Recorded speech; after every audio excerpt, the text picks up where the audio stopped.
별이 빛나는 밤에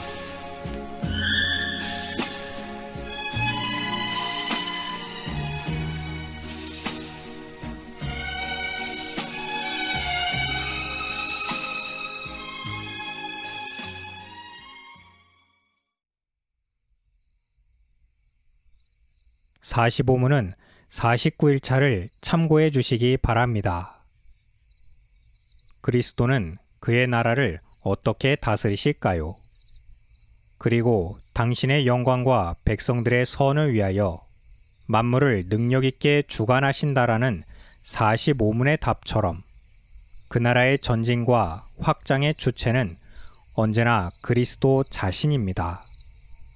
하나님의 영광과 백성들의 선이 무엇인가요? 그것은 우리들이 생각하는 것과 언제나 일치하는 것은 아닙니다. 오히려 그 반대의 경우도 비일비재하다는 사실을 알아야 합니다. 다만 분명한 것은 그리스도께서 이 땅에 육신을 입고 오심으로써 그의 다스리심이 가시적으로 드러났으며 사람들의 심령과 생활 속에서 계속적으로 자라가는 실체가 있다는 것입니다. 현재적이며 미래적으로 그리고 예수님께서 영광 중에 재림하실 때 그 나라가 확립되고 완성됩니다. 마지막으로 교리문답은 그리스도의 왕권이 단지 택함받은 백성들을 향한 것만이 아니라 불신자들을 향해서는 어떻게 발휘되는지에 대해서 가르칩니다.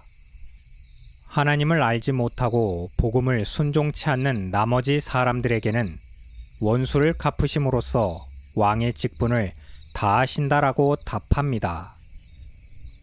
이것은 그리스도께서 단지 교회의 왕, 교회만을 위한 왕이 아니라 온 천지 만물의 왕으로서 그 권세를 시행하신다는 점을 말하고 있습니다. 자기에게 허락된 백성들을 위해서는 죄 가운데 구속하실 뿐만 아니라 거듭나게 하시고 거룩하게 하셔서 궁극적으로 완성의 단계에 이르시기까지 다스립니다. 동시에 그의 백성들을 방해하거나 해치려는 무리들의 힘을 무력화시키고 억제시키며 모든 노력을 좌절시키십니다.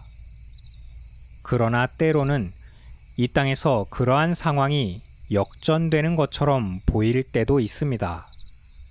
그럼에도 불구하고 그리스도의 통치 아래에서 택함받은 백성은 결코 실패하게 될 수 없으며 반대로 순종치 않는 사람들은 절대로 승리할 수 없다는 것입니다.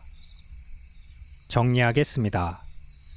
그리스도는 우리의 왕이시며 교회의 왕이시지만 불순종하는 자들의 왕은 아닙니다. 이 말을 잘 이해해야 합니다.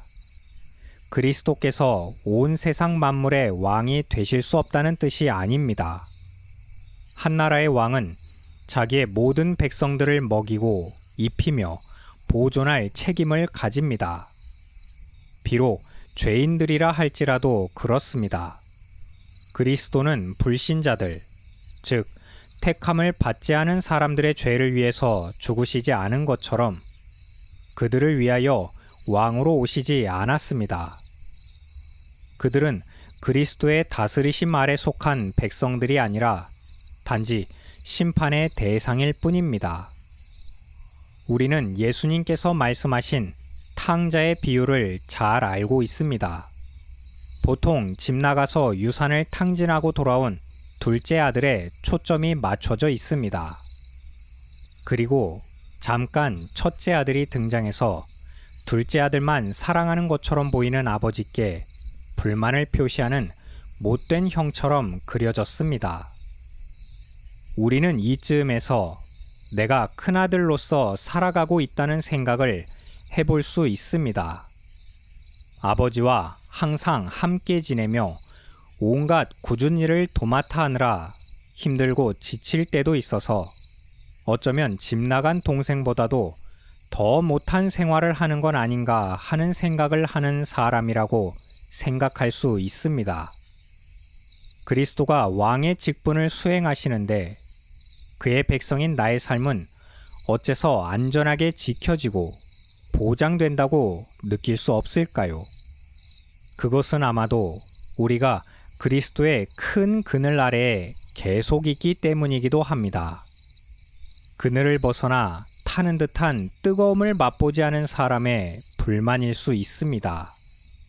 우리는 그리스도께서 우리 왕이시라는 것을 느끼든 느끼지 못하든 우리가 고백한 믿음이 그의 백성이라는 것을 증명하는 것으로 충분한 확신을 가질 필요가 있습니다.